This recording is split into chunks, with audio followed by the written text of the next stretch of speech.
everybody. Welcome to Dangerous Ideas. Thanks for being here. Just a few days after the United States has invaded, bombed a sovereign country, kidnapped their leader, and taken him to New York to put into prison.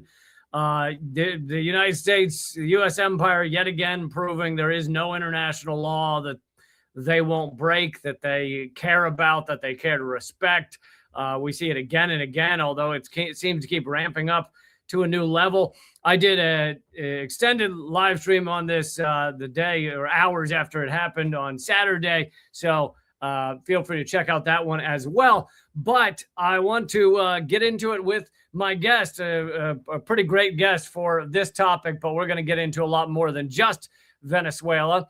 But I have known John Kiriakou for many years now, former CIA officer. He is the only American to serve time in prison for the CIA's illegal under international law torture program because he revealed it to the world.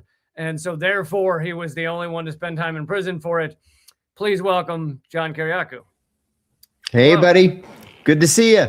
Good to see you. Hey, John, how are you? I'm well, thanks. And you?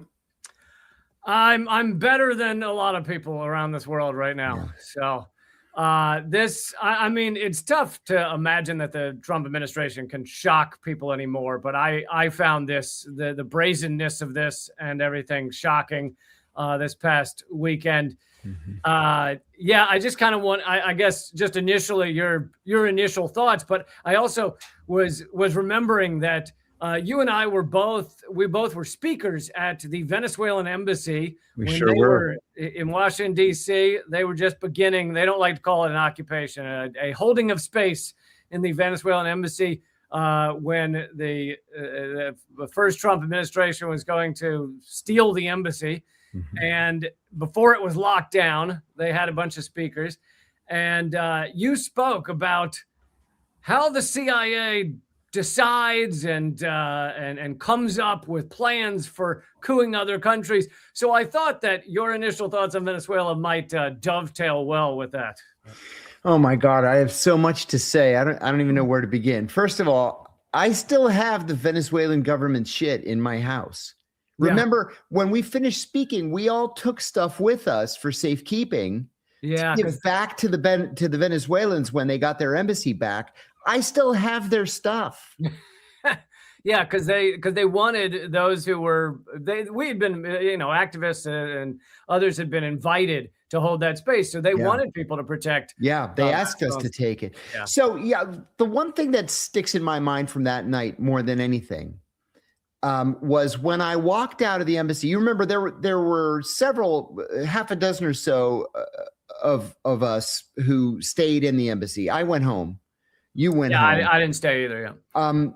But there were several who stayed in until they were finally arrested and thrown out.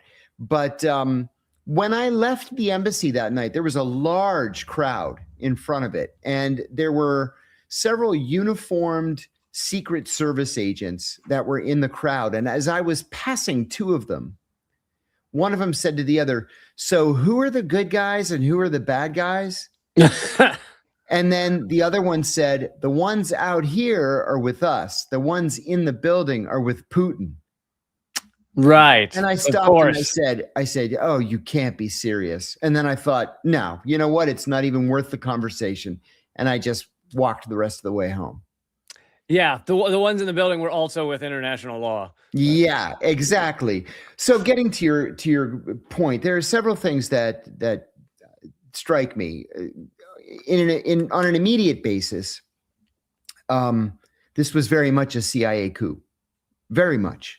We knew, thanks to reporting in the New York Times, the Washington Post, the Wall Street Journal, that as long ago as August, the CIA was actively trying to recruit somebody inside Maduro's inner circle. We know that because his personal pilot came out and said, "Hey, the CIA tried to recruit me. They offered me $50 million. And what they wanted was whenever President Maduro got on the plane, like maybe to run to Cuba or somewhere else, to instead land the plane in Key West so the FBI could grab him and they wouldn't have to, invade and snatch him out of his bed and take him to New York. Right. That this guy would just deliver him. And he refused, and he went public with the information. Number one. Number two, the New York Times reported over the weekend that the CIA had a source in Maduro's inner circle who apparently took the $50 million. Mm-hmm. And that's how they knew that Maduro was asleep in his bed. Yeah, because he'd been changing sleeping locations, so they Yes. had to have someone inside. Yeah, they had somebody inside. I would go further and say that the CIA most likely also recruited multiple senior military officials because there was no resistance, none. We barely bombed the country. What we bombed, it resulted, I'm not making light of it. It was 80 people dead so far, including at least 35 Cubans. So this is terrible, terrible thing. But it wasn't a full-scale invasion where we had 100,000 troops and we killed 5,000 people in the first night. That wasn't it at all. It wasn't even Panama, which killed 1,000 people. Wasn't even Panama. And I've talked about Panama a couple of times today to make that distinction. But you can't just send a group of guys into a country in the middle of the night in a helicopter, grab the president and the first lady out of their beds without the military being in on it. And so my guess is that these bombings we saw of centrally located Venezuelan military bases, those bombings were probably more for show than anything else. The administration, I'm sure, is very happy to kill Cubans, by the way. Did you know that we bombed Hugo Chavez's tomb and destroyed it? I didn't know that. Yeah, that was just mean. That was just done just to put it in their faces. That's crazy. But the whole operation, the fact that there were no U.S. casualties, in and out, mission accomplished, grab the guy and the first lady, that tells me that there were a whole bunch of people on the CIA payroll, including senior military officials. So does that give you, there's a lot of discussion now as to who is or will be in charge of Venezuela. Trump has, I might play the clip in a bit, but Trump has publicly said we're in charge. Then that was kind of walked back a little bit, or the U.S. is in charge. The vice president has now taken the oath of office, Delcy Rodriguez, but she has said that Maduro is still the president. Does this make you, considering you think there were a lot more in on it, does this make you think the military is not going to side with the vice president? Or? I'm wondering if the vice president's in on it, because 48 hours ago, she was ready to lay down her life. And today she said, well, let's have a dialogue. We can come to some kind of agreement. It's like, where'd that come from? Agreement? We just kidnapped your president. And you want to have a dialogue? No. Number one. Number two, there will not be a U.S. invasion and or occupation of Venezuela simply because Venezuela is the size of Germany, France, and Austria combined, and most of it is jungle. It's not possible to occupy Venezuela. So, yeah, what I perhaps fear most is that a lot of the ruling elite in the United States or the Trump administration might be fine with, some of these horrific scenarios like Libya, where it's like, yeah, the people are in a horror show. I mean, open air slave markets and warlords, but the oil rights are fine. Yeah, and that's why I think this is far bigger than just Maduro or just, the Monroe Doctrine or whatever. This is about China and Iran, in my view. And let me explain. Venezuela has the largest proven oil reserves on the planet. 300 billion barrels of oil. It'll take centuries to lift it all. The problem is it's the dirtiest oil in the world. It's the highest sulfur content of anybody's proven reserves. And so you have to have very specialized refineries in order to clean that oil. And even with the injection of heavy chemicals, it's generally not oil that you would turn into gasoline. It's mostly for home heating requirements, right? So until 2017, where were the only refineries on earth that could clean Venezuelan oil? They were in Houston, Texas. Mm-hmm. And in 2017, the first Trump administration effectively shut down the Venezuelan oil industry, and we mothballed those refineries. But the world didn't just screech to a halt. China and India immediately built their own refineries to handle Venezuela's dirty oil. But the Chinese did it right. The Chinese built a refinery in China, but they also built one in the Caribbean. The Indians built one in India, and they've been shipping Venezuelan oil to India to refine it there. The Chinese were ready to do it right there in the Caribbean. The refinery is built, but it hasn't yet been opened. Well, now they don't need a refinery because whatever oil Venezuela lifts is going to come to the United States. We don't have to occupy the oil fields in order to control Venezuela's oil or to control the economy. We just have to insist with a very stern look and a pointing finger that oil comes to the United States. So why did I bring up Iran in this? First of all, this was a big fuck you to the Chinese. But secondly, virtually the only leverage that Iran has in international affairs today is the ability to close off the Strait of Hormuz, right?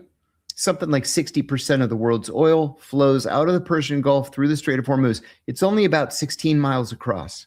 And it's that's not true. The Bab el-Mandeb is. It's even closer than that. It's more like 4 miles across. So it's easy to block the Strait of Hormuz. So in the event of, something terrible happening, if the Iranians needed to do something to pressure Western economies, and especially the US economy, closing the Strait of Hormuz, presumably with Russian and or Chinese consent, would be the only thing that they have to do. Well, now we don't need Iranian oil. We have all the Venezuelan oil we could use for the next 500 years. Mm-hmm. So it further weakens Iran. How much does it weaken Iran? I'm not sure yet. Does it weaken Iran to the point where the Israelis are going to feel free to go back in and attack Iran again? That's what I'm afraid of. Benjamin Netanyahu was just at Mar-a-Lago over the holiday. What was that conversation about? We don't know. I would venture to say it was about Venezuela and Iran. So that's what I'm worried about today. Yeah, that's interesting. And yeah, I mean, for anyone who still buys any of the administration excuses about this being about drugs or anything else, is just laughable. I mean, how gullible can you be? This is absolutely about oil and resources. And of course, Trump has even said that at times, talking about we're going to get our oil back and things like that. Does this worry you at all that the U.S. there seems to be no international law that matters anymore to the United States? Or am I kind of being naive in thinking there ever was? I mean, there were obviously endless a number of assassinations and other things going on decades ago. So is this anything new? No, not really. To tell you the truth, it started in 1985. With the assassination, with the execution of a DEA agent in Mexico named Kiki Camarena. Kiki Camarena was a highly regarded DEA agent. He was stationed in Guadalajara. He was working against something that at the time was called the Guadalajara cartel. And he was outed as a DEA officer. And so he was kidnapped. He was held for 30 days, tortured mercilessly. And then they drove a piece of rebar through the top of his head. That's how they killed him. And then dumped his body in a plastic bag on the side of the road. Ronald Reagan demanded, in the aftermath of the Kiki Camarena execution, that Congress pass a law authorizing the United States to cross borders with force to bring people to justice who have violated U.S. law. It had never been done before. And so Congress passed that law in 1985. We sent special forces across the border into Mexico, and we kidnapped the cartel members who had tortured and executed Kiki Camarena, including the doctor who treated him so that he remained alive to be tortured more. The doctor actually won at trial. He was found not guilty. Everybody else was convicted at trial and sentenced to life without parole. So that law has been on the books since 1985. I'm old enough to remember that when we invaded Panama in 1989 to snatch President Manuel Noriega, we used the Kiki Camarena law to justify it. And so when the Soviets said something at the UN Security Council, we said, you can't say anything. This is legal by US law. In fact, during the Camarena case, or after the Camarena case, the Mexicans who were convicted appealed all the way to the Supreme Court, and the Supreme Court ruled that the law was, in fact, had been legally passed. And so we can cross borders. That's the same law that the Trump administration this weekend relied on, saying, look, he was indicted in New York for crimes against Americans, so it was perfectly legal for us to send in this team of, executioners or whatever they were to kill 80 people who had nothing to do with anything, bomb Hugo Chavez's grave, and bring Maduro back to the United States. It's strikingly repulsive. I can't help but think it also shows the desperation of the U.S. empire, the fact that we are resorting to these tactics because the writing on the wall economically is that China's on the rise and the U.S. is fading and waning, and so it seems to me it reeks of desperation. You're running into other countries and simply black bagging their leaders because you're nervous about where this global, economics is going. Yeah, I think you're exactly right. In great part, that's what this was about. We've been hearing for the last 2 years, for example, that the BRICS countries are talking about, and it would probably take 20 years, but talking about a unified currency. We don't want any unified currency. We want all oil sales to be in dollars, like they always have been. Thank you. A unified currency would crash the economy because it would make U.S. Treasury bills unattractive to foreign investors like the government of China. Thank you for saying that, because I've been so frustrated that I am yelling at the top of my lungs about the petrodollar and even independent media. It seems so many of them either don't know or don't care that our dollar is basically, unlike most countries, we can print as much as we want as long as it's the how fossil fuels are sold and it remains the reserve currency. But it only remains the reserve currency as long as the petrodollar is strong. That's right. So, yeah, that's right. Yeah, and Trump took a real risk here, but the risk has passed. The risk was, say, within the first 24 or 48 hours after we snatched him, what would the Chinese and Russian reactions be? Would the Chinese send their aircraft carrier? They have one aircraft carrier. Would they divert it to make the ocean crossing and come to the Caribbean, at least as a show of support for their friends and allies in Venezuela? No. They just said, geez, that's unfortunate. That, the Americans probably shouldn't have done that. And that was it. Did the Russians attack Volodymyr Zelensky? John has frozen for me. Oh, shit. Let me know, folks, if that's what you're seeing as well. Oh, wait. Nope. Okay. You're back for me. Oh, it never froze for me. I wonder what that was all about. You never froze even. I wonder if it was me freezing, but it looked to me like you were freezing. Anyway. I don't know. So the Chinese reaction has been nil. And the Russian reaction, the Russians just said, we disagree with that. And then that's it. So if there was going to be any serious superpower pushback, the time for that is come and gone. Do you, speaking of that, I was wondering, do you feel the bombing of the fishermen, besides creating this kind of ridiculous, we're fighting drugs dynamic or propaganda, do you think that also was basically a test balloon to see, like, can we just blatantly bomb fishermen and there'll be no response from Russia or China? Or Congress? Yes. I think that's exactly what it was. Because this was clearly a war crime. right? There's no debate. This was a war crime, and nobody cared. And so if Americans don't care, and the Russians and the Chinese are not running to the UN Security Council, or better yet, to the General Assembly, where they would actually win a vote, then just do whatever you want. Nobody's going to stop you. Yeah, it's unbelievable. Well, when to shift topics for a second, when I first wanted to book you, it actually was not about Venezuela, but No. you're great for this topic. But I wanted to ask you, you were featured heavily on Tucker Carlson's many-part docu-series on 9/11, and I'm sure it was seen by countless millions of people.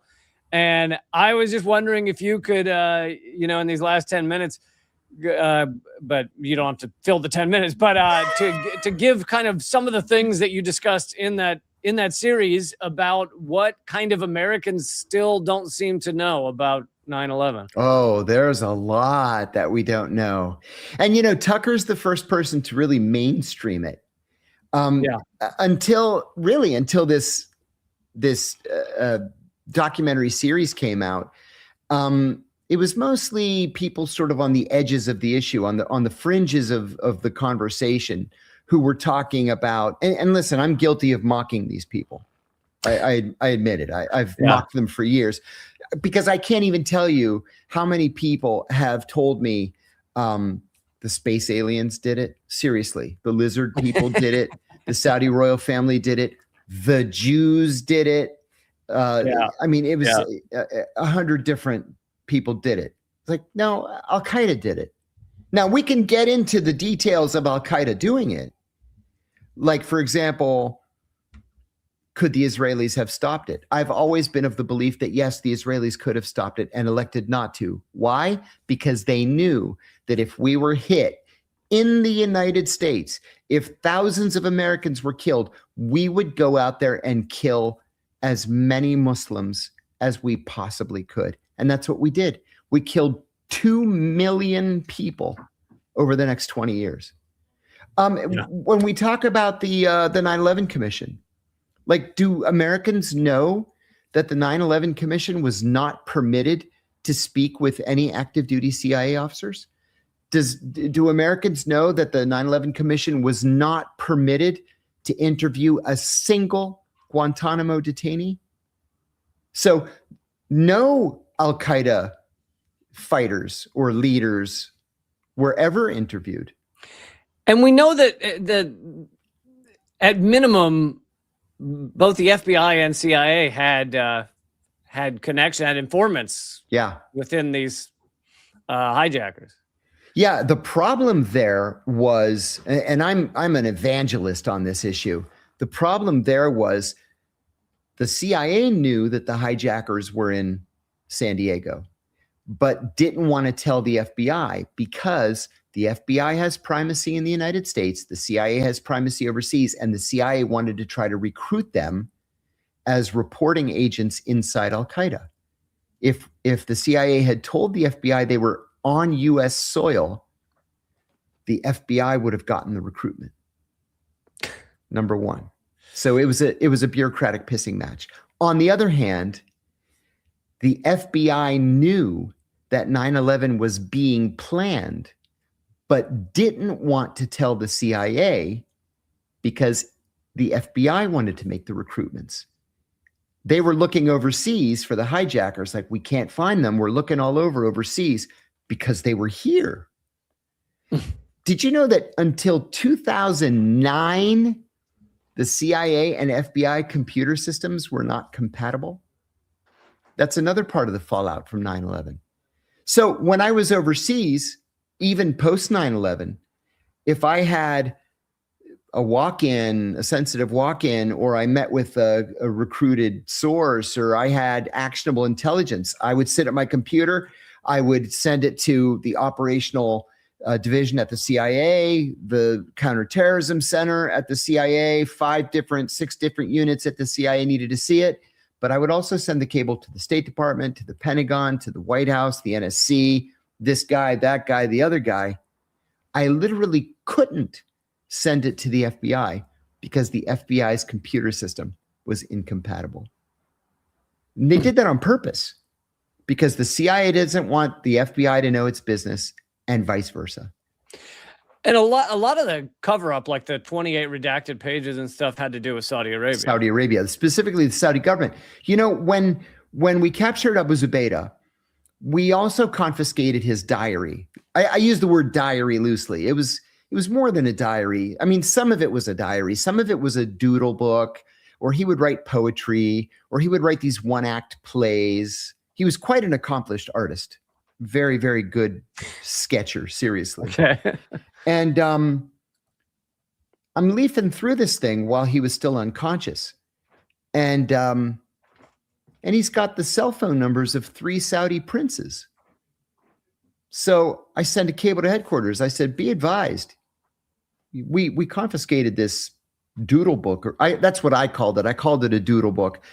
The FBI called it a diary, and that's what it became known as.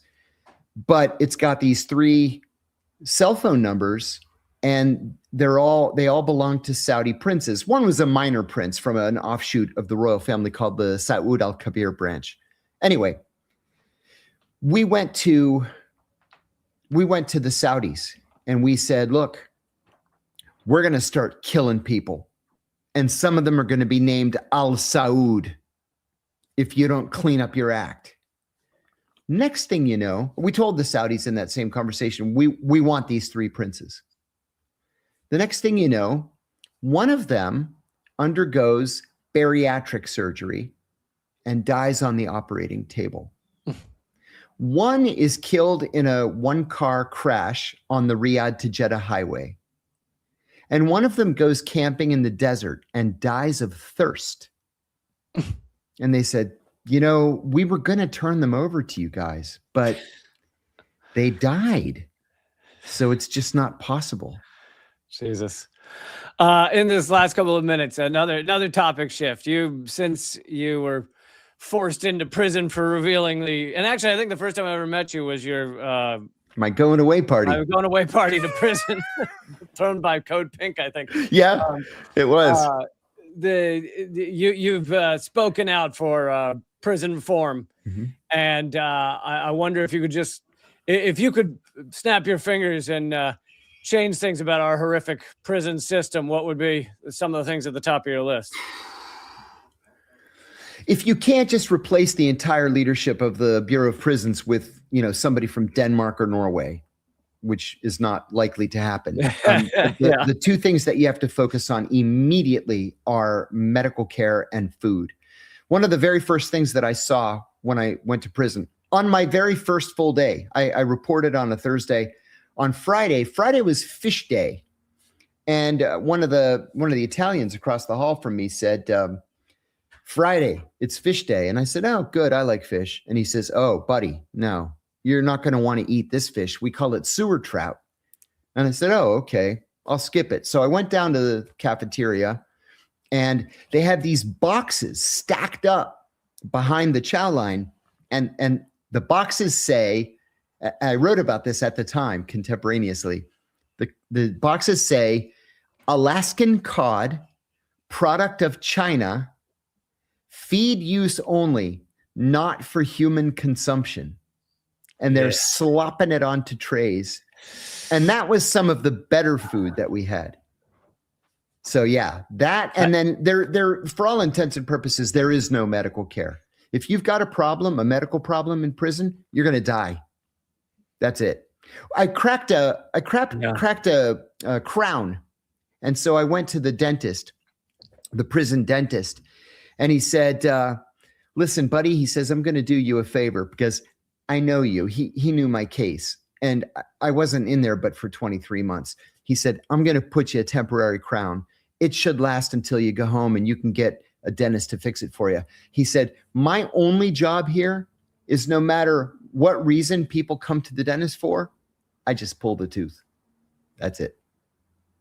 That's the dental care. Medical care is, good luck. Here's some Tylenol. We wish you the best. So food and medical have to change immediately. Yeah, it's a horror show, and it's because the prisoners have no political power. No one cares about them. No one in Congress cares to speak up for them, and people seem to forget we are the largest prison state in the world. In the world. Yeah. In fact, everybody probably knows this statistic by now. We have 5% of the world's population. We have 25% of the world's prison population. It's unacceptable. Yeah. Thank you, John, so much. I don't want to use up all your time. I really Thank you, appreciate you coming on, and I know you've been putting out a lot of content. Where can people follow your work? Oh, thank you. It's all on Substack. I've got 3 podcasts going right now. 2 are on YouTube. One's on it's on Apple Podcasts and Spotify. But the best place to go is either johnkiriakou.com or on Substack, John Kiriakou. Thanks again, John. Thank you. Bye-bye. Bye. John Kiriakou, thank you so much for joining the show. Thank you, everybody who's here. I got plenty more for you, so don't turn off yet. We're going to talk more about Venezuela. Thank you, VC Nick, for supporting the show as well. I want to show this clip of Donald Trump saying we are now going to be running Venezuela. I don't know how he thinks he's going to do that or what the fuck he is envisioning, but let's just hear this clip of our we're going to run the country until our psychopath and chief. such time. We're going to run the country until such time as we can do a safe, proper, and judicious transition. So, as if the United States has ever done anything safe, proper, and judicious, but especially right now, safe and proper. You just violated all international law, invaded a country, killed 80 people, bombed it, and kidnapped their president. Is that safe and proper? we don't want to be involved with having somebody else get in, and we have the same situation that we had for the last long period of years. So we are going to run the country until such time as we can do a safe, proper, and judicious transition. And it has to be judicious. I like how he repeated that part because he didn't say judicious correctly the first. Safe, proper, and judicious. I mean, not that he's declining mentally at all. Of course not. Because that's what we're all about. We want peace, liberty, and justice for the great people of Venezuela. He cares. He cares a lot about the people. Everyone should know that. That's what Trump cares about, the people. It's many from Venezuela that are now living in the United States and want to go back to their country. It's their homeland. We can't take a chance that somebody else takes over Venezuela that doesn't have the good of the Venezuelan people in mind. Of course, what does he really mean there? We can't take a chance that someone else in the Bolivarian Revolution takes over Venezuela, runs Venezuela. That, of course, the vice president has now taken the oath of office to run Venezuela. So that, you know, unless she's been compromised or sold out or something, she is still part of the Bolivarian Revolution. Many are pointing to her first comments about the invasion was very harsh and critical, and then she tweeted something later that said, like, we want to work with the United States. Maybe had started to fear that a drone may land on her head soon. And what Trump's talking about here is he's saying we can't take the risk that, you know, Venezuela is represented by the people that Venezuelans want to represent them. As many of you know, Maduro has won elections that are far more legitimate than anything we do in the United States. So if you're talking about illegitimate elections, well, the United States is way up higher on that list than Venezuela. But they're also, Trump and his gang of mafiosos are also afraid that the same thing could have happened that happened the first time when they couped Chavez in 2002. They facilitated and aided a military coup against Chavez.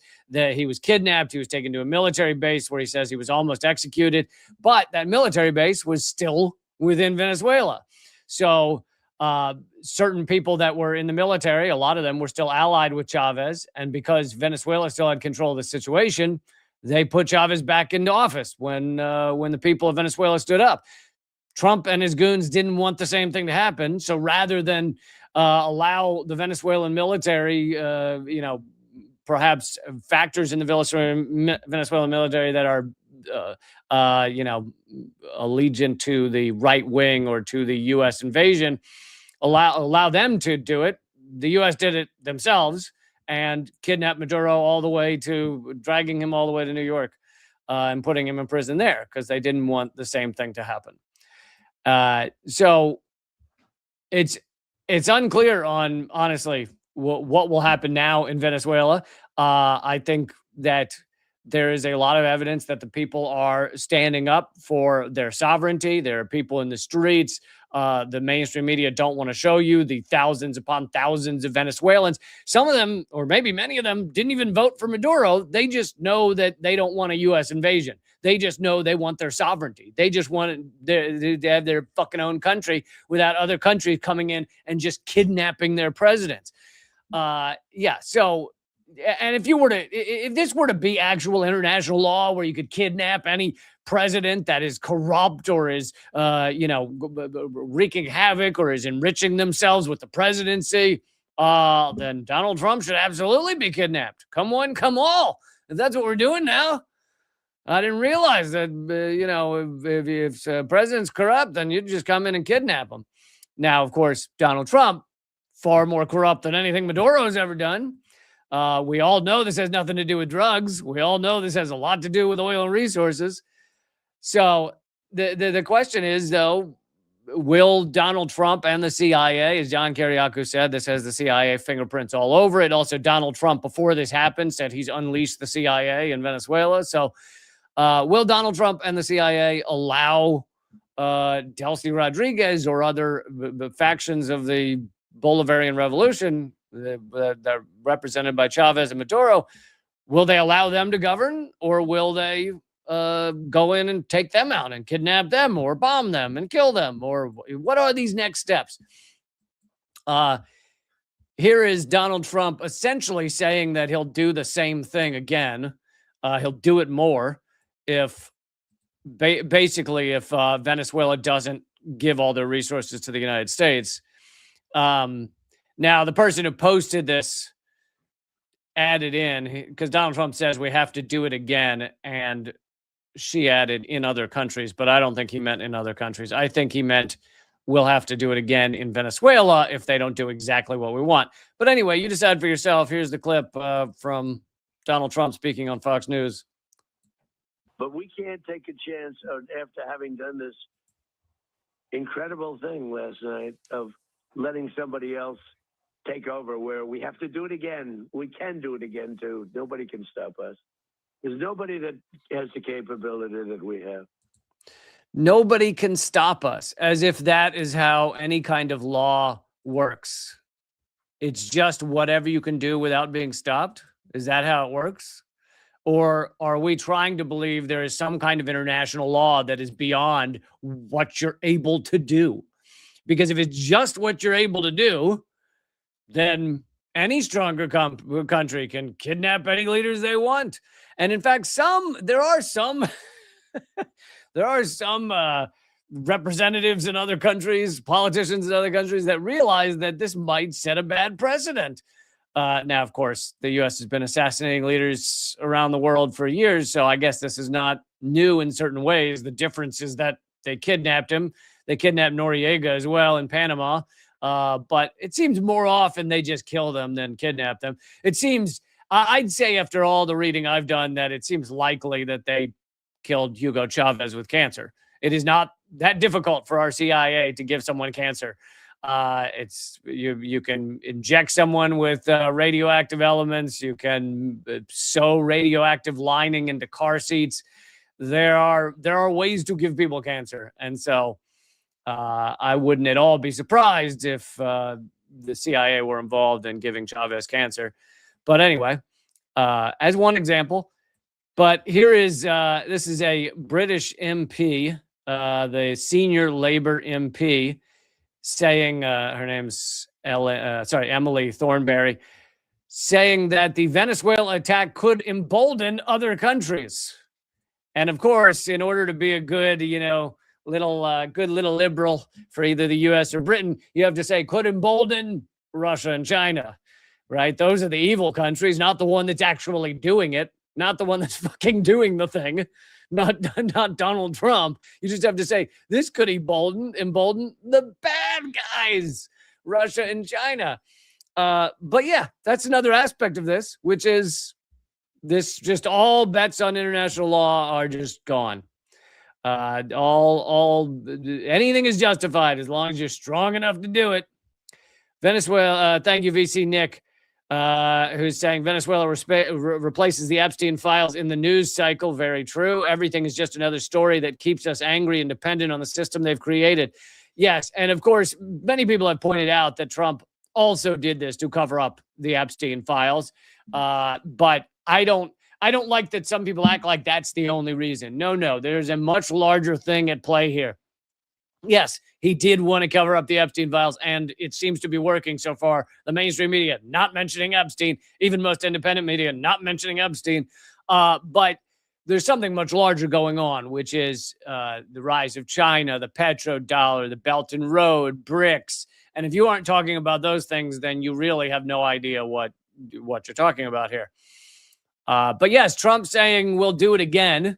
And like, what is stopping? Because there are so many countries that the United States wants to coup and has been trying to coup. There are larger ones like Iran, but there are even smaller ones like Niger. And what is stopping the United States from just going into these countries, killing a few people? Sure, maybe 80 like in Venezuela, maybe a few hundred, maybe a few thousand. What's it matter? Killing a few people and kidnapping their president and just taking them away. Like, is that just what we're doing now all the time? Yeah. Let's also play this clip of Marco Rubio saying, I don't care what the UN says, because we don't care about international law. International law is meaningless to us now. Because he was asked about the question leading to this was that the UN has did an independent study and found that Venezuela plays little to no role in drug trafficking. Barely any drugs even go through Venezuela. It is a tiny, tiny player. It has nothing to do with fentanyl, which is supposedly the thing they're most upset about. It is maybe 5% of cocaine that ends up in the United States ever even touches Venezuela. But they're trying to pretend that Maduro is a drug trafficker. So that's what he's asked about. No, you're wrong in your question. Number one, Venezuela is a major source. And the reason why is the following. And I've seen a lot of this reporting, and it's fake reporting, and I'll tell you why. It says that somehow Venezuela is not involved in the drug trade because the UN says they're not involved in the drug. I don't care what the UN says.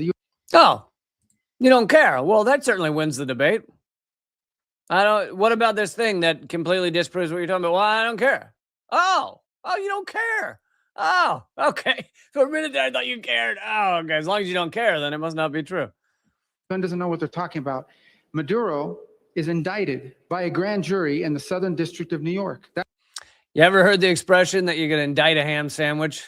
They just went to a judge that licks Donald Trump's ass, and they said, hey, indict Maduro for narco trafficking. The judge said, absolutely, here you go.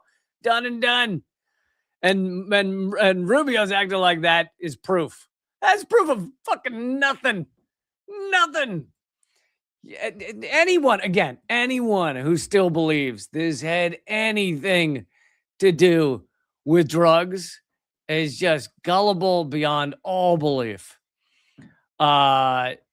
Yes, and I'm just going to show you this title. I mentioned this for a minute before, but Trump is from The Atlantic. Trump is now threatening Venezuela's new leader with a fate worse than Maduro's.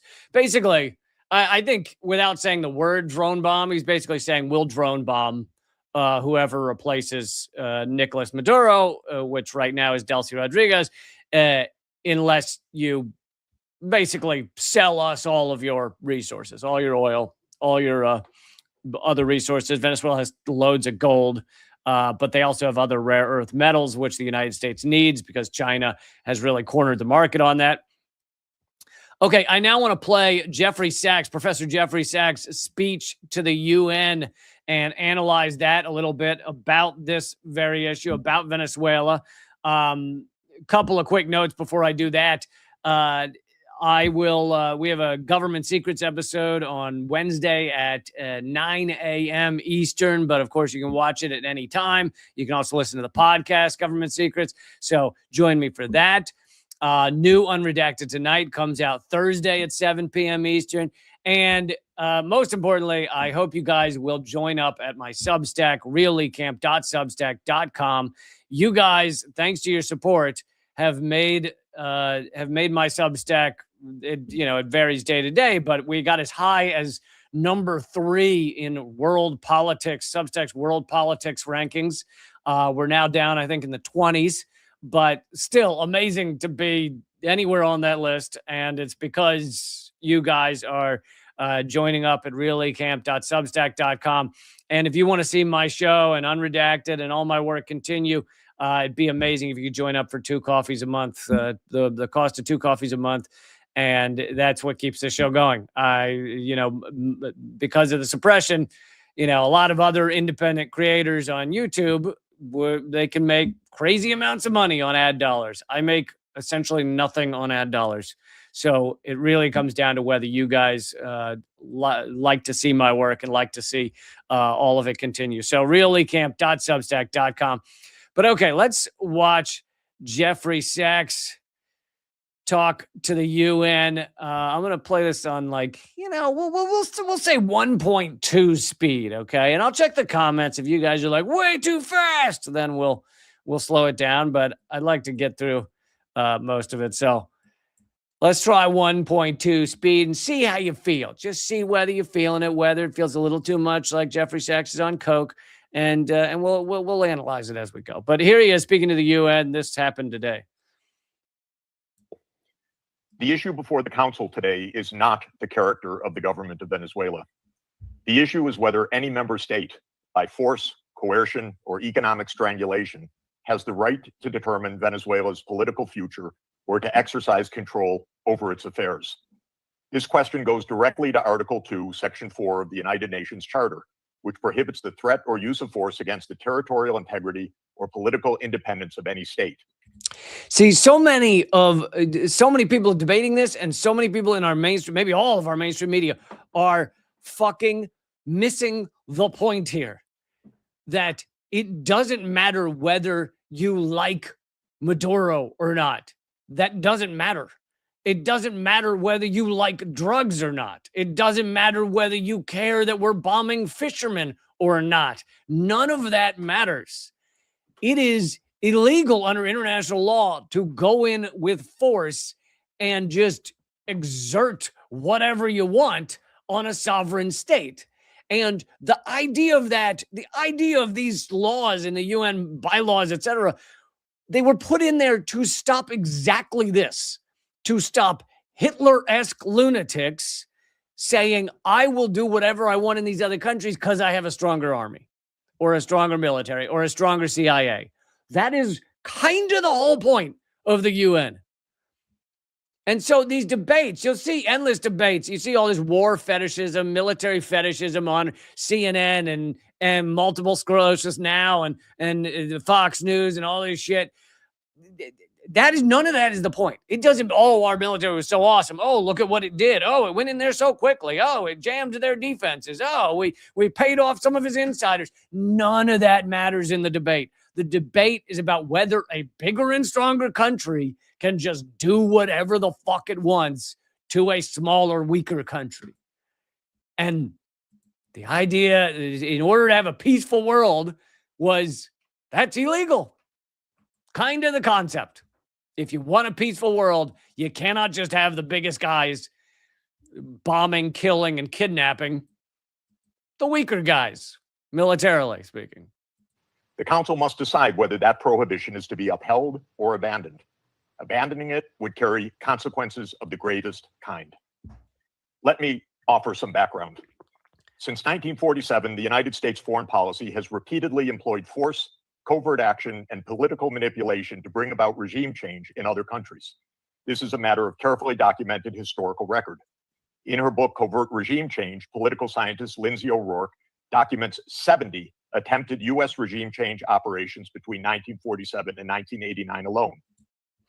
And a lot of these, you know, some of them are famous. If you even slightly look into history, you know, the couing of Chile in 1973, the killing of the socialist leader Salvador Allende, killing of Lumumba.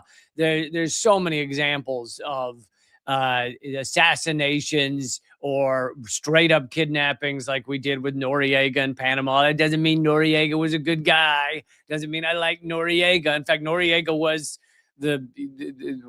initially working for the U.S. and the CIA for years, but then he got a little too high on his horse and they wanted him out. So they go in and they kidnap him.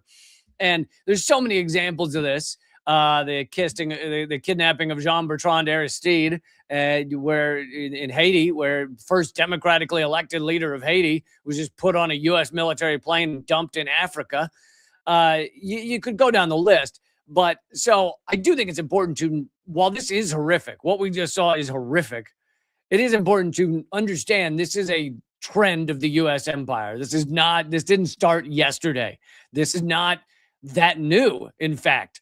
I guess perhaps what's new is that it's all being live streamed and we know what's going on in a better way than we used to know. But these practices did not end with the Cold War.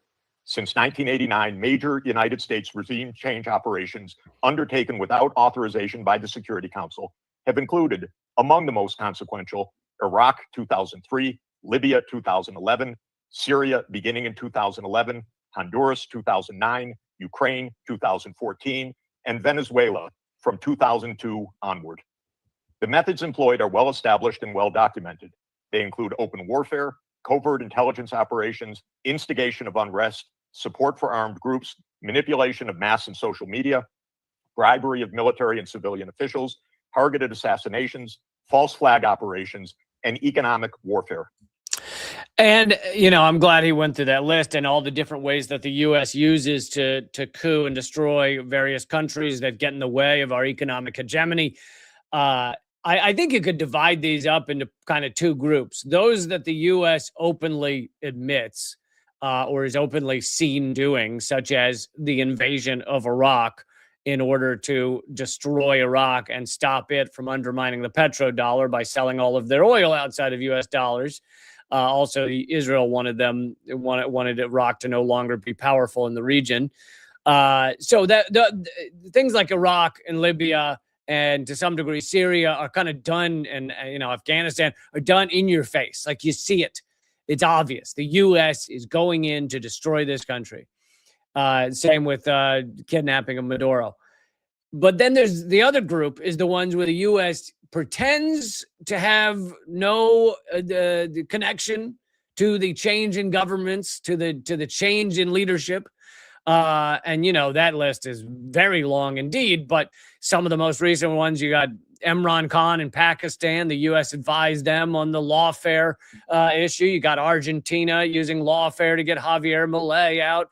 Lawfare is used a lot. Lawfare was used to lock up Lula da Silva and in Brazil. These are all being advised by the U.S. government or the CIA. And so there's that whole other bucket of coups or regime change efforts that the U.S. pretends to have almost nothing to do with, and yet is very much in charge of stage managing, behind the curtains. And Americans don't seem to have any idea about those. Americans do know about Iraq, but a lot of them just believe the propaganda that, well, we had to go in there because they had the WMDs. Of course, all garbage. Again, had to do with oil, had to do with petrodollar, and had to do with global hegemony. These measures are illegal under the UN Charter, and they typically result in ongoing violence, lethal conflict, political instability, and deep suffering of the civilian population. The recent U.S. record with respect to Venezuela is also clear. In April 2002, the U.S. knew of and approved an attempted coup against the government. In the 2010s, the United States funded civil society groups actively engaged in anti-government protests. When the government cracked down on the protests, the U.S. followed with a series of sanctions. In 2015, yeah, so he's mentioning one of the tactics that the U.S. uses, which is to facilitate anti-government protests. But the real place that the U.S. steps in is to turn them violent, because they want the government of whatever country to have to violently suppress said protest. So if you can turn them violent, and also to blame any, the fires, any deaths, any shootings, you just blame it on the government, whether it was the government or not. In fact, in the coup against Chavez in 2002, many people were shot. It was not by Chavez's government. It was by the opposition. But Chavez's government gets blamed for it. And why would the U.S. want to do that? Why do they care if a couple of protesters are killed? Well, then the U.S. can say, oh, look at what they did. Well, we got to put on sanctions because they killed protesters. Throw the sanctions on there.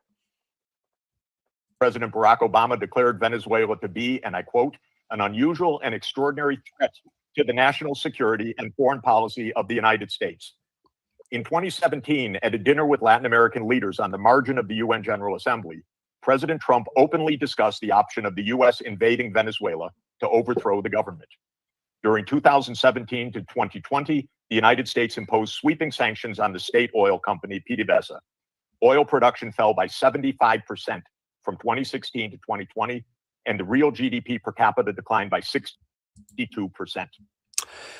So now he's talking about the economic warfare against Venezuela that's gone on for years. And so when Marco Rubio, these other lunatics like to go, look at how hard Venezuelans have it. Look at how rough their economy is. Look at how they don't even have good medical care. I mean, they actually do have good medical care, but there are certain medicines and things they can't get access to.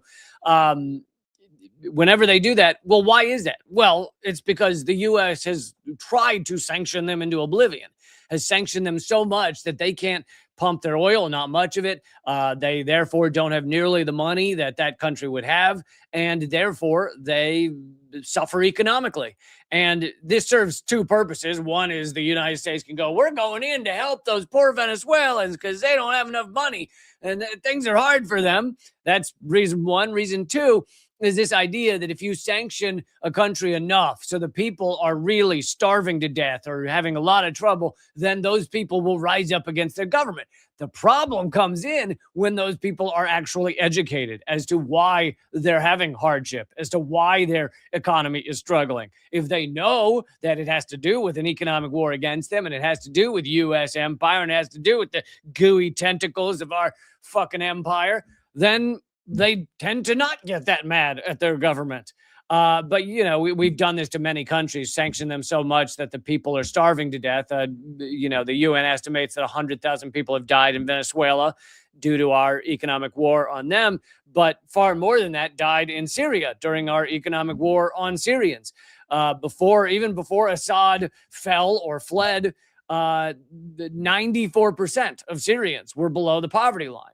This was because we had made it impossible for Syria to do any kind of economic business around the world. So you ended up with almost the entire population in dire straits, people starving to death. And as I've mentioned many times, who does this kill first? Who dies from 94% of the country being below the poverty line?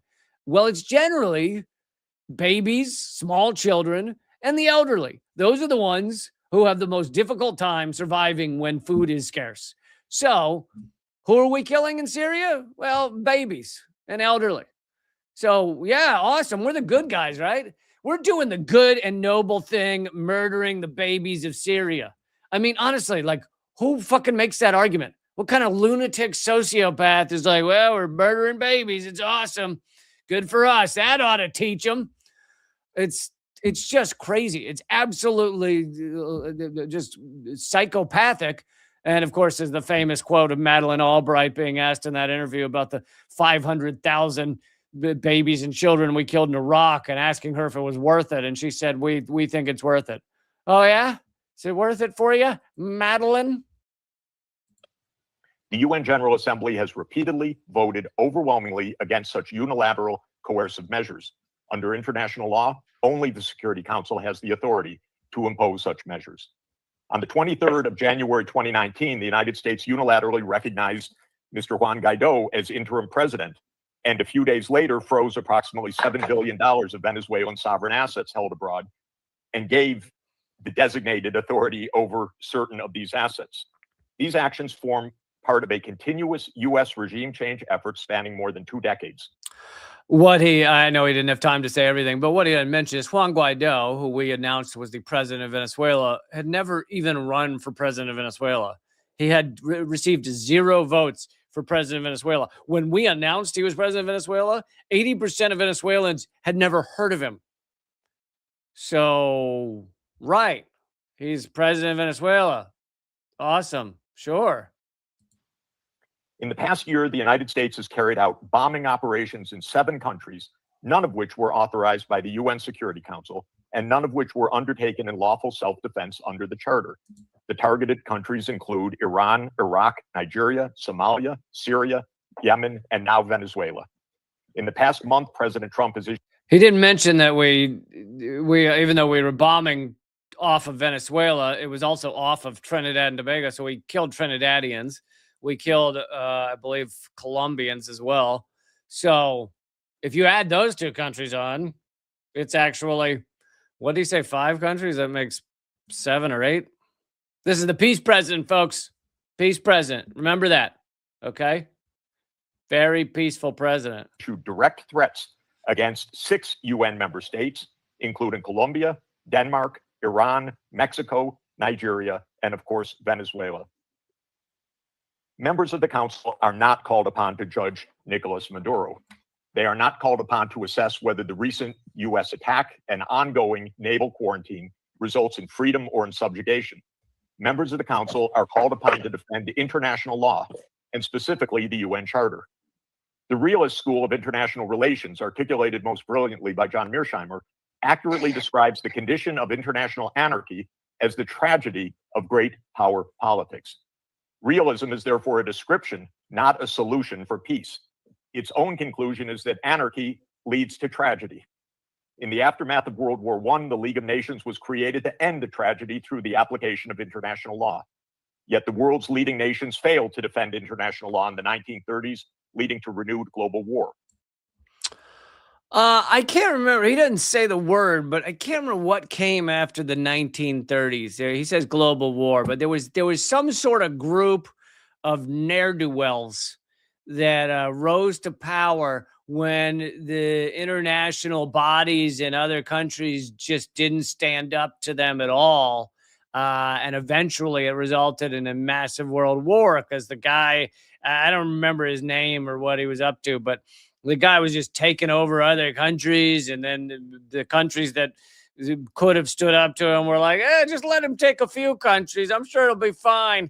I'm sure it'll be all right. He'll stop at that. Just like Donald Trump is going to stop at just kidnapping Maduro, right? We should all just stand down and let it happen because it's just the one guy he's kidnapping. Even though I just played the Fox News clip where he says we need to do this more. Why wouldn't we do this more?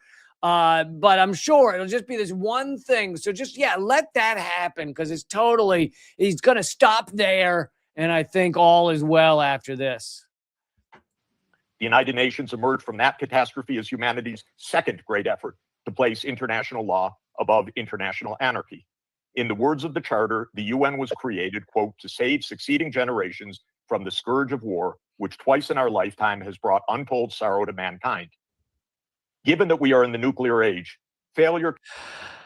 I don't think he's honestly I'm not going to get into this, but I don't think he's using the word anarchy correctly. It's really, he's talking about international lawlessness. Anarchy does not equal lawlessness if you actually study what anarchy, it just means this, you don't have a hierarchy, but you could have a very lawful world that has no hierarchy, meaning one country does not rule over the other countries. So it really, what he means is lawlessness, but it's a side point. Cannot be repeated. Humanity would perish. There would be no third chance. To fulfill its responsibilities under the Charter, the Security Council should immediately affirm the following actions. The United States shall immediately cease and desist from all explicit and implicit threats or use of force against Venezuela. The United States shall terminate its naval quarantine and all related coercive military measures undertaken in the absence of authorization by the UN Security Council. The United States shall immediately withdraw its military forces from within and along the perimeter of Venezuela, including intelligence, naval, air, and other forward deployed assets positioned for coercive purposes. Venezuela shall adhere to the UN Charter and to the human rights protected in the universal. I love the shot of the U.S. representative just like, oh, that's interesting things to think about. I hadn't thought about those things. I'm going to write this down. Hold on. What'd he say? International law. Does anyone have a Googler nearby? International law. He said it was a big word. I don't know what that is, but it's just very interesting what this fella's talking about. Universal Declaration of Human Rights. The Secretary General, I recommend, should immediately appoint a special envoy mandated to engage relevant Venezuelan and international stakeholders and to report back to the Security Council within 14 days with recommendations consistent with the Charter. And the Security Council should remain urgently seized of this matter. Anyway, you get the point. That's basically the end. But yeah, Jeffrey Sachs normally very on point on these geopolitical issues. So you should definitely watch his videos. But will the UN do anything? What do you think? They certainly succeeded in stopping the genocide in Gaza, didn't they? That's not happening at all. So yeah, UN jumped in there and said, not on our watch will there be genocide, right? And it's totally over. There's not like ongoing ethnic cleansing or anything. I love this lawless world in which we live. Anyway, I'm working on a Substack column, possibly coming out tomorrow on how this kidnapping Maduro is one of many efforts of the U.S. against Latin America over the years to either kidnap, assassinate, or kick out various leaders that got in our way of our hegemony, of our raping and pillaging of the world. So that column, all my columns are free, and you can check it out at reallycamp.substack.com. Again, if you want to see my work continue, I hope you think that this show and my others and my columns are worth 2 coffees a month, because it makes a huge difference. Huge difference. reallycamp.substack.com. I will be back Wednesday at 9 a.m. Eastern, but you can watch it at any time with Government Secrets. Not going to reveal the topics yet at this time. But then there'll be a new Unredacted tonight, Thursday, and a new live stream Friday. So back on the full schedule now here in the new year. Thank you guys so much for joining me. And yeah, it's the desperation of the U.S. empire is just getting worse. And, I've been saying this for years, as we see the U.S., as we see a move towards a multipolar world, no longer U.S. hegemony. Will the U.S. respond by, with diplomacy and peacefulness and realizing that, hey, maybe we don't need everything in every country. Maybe we could just have a little bit of a slowdown. I mean, granted, we got to get rid of capitalism, but that's a whole other discussion. But maybe we just slow down a little and actually not just pillage every other country and still have like a cooperation and an understanding. Or will we deal with it by being like a cornered tiger and go, well, I can bomb and obliterate a lot of things, and that'll make me feel better. I can kidnap other countries' leaders and throw them into a small room with bars. That'll make me feel good. That'll fix it. Which one do you think we'll choose? Which way do you think we're headed of those two paths? All right. See you Wednesday for Government Secrets, Thursday for Unredacted Night. And keep fighting.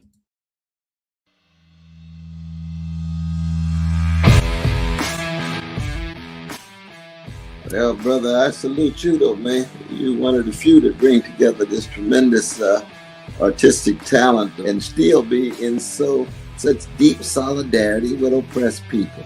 It's an honor to be here because I'll tell you, Lee, you have one of the funniest shows on television, bar none. It's an enormous pleasure to be here. While I was waiting, I was leafing through your wonderful book. The same to you. I love your show. Be happy to come back anytime. Lee, this is one of the great honors of my long career, just to be in the same earth with you. I'm sure. We're just so blinded. We have so many blinders on because our society doesn't want us to know things. And so it takes shows like your show, and it is clearly designed to eradicate. Hey, good to see you. Hey, Jill, how are you? Julian, thanks for joining me. Honor to have you, brother. Consumerism is a theory that people should behave this way to help each other. It's not. Mr. George Galloway, thank you so much for joining me in these dark times. Always a pleasure, my friend. Thank you so much, Lee, for having me on. Keep fighting. Ha ha.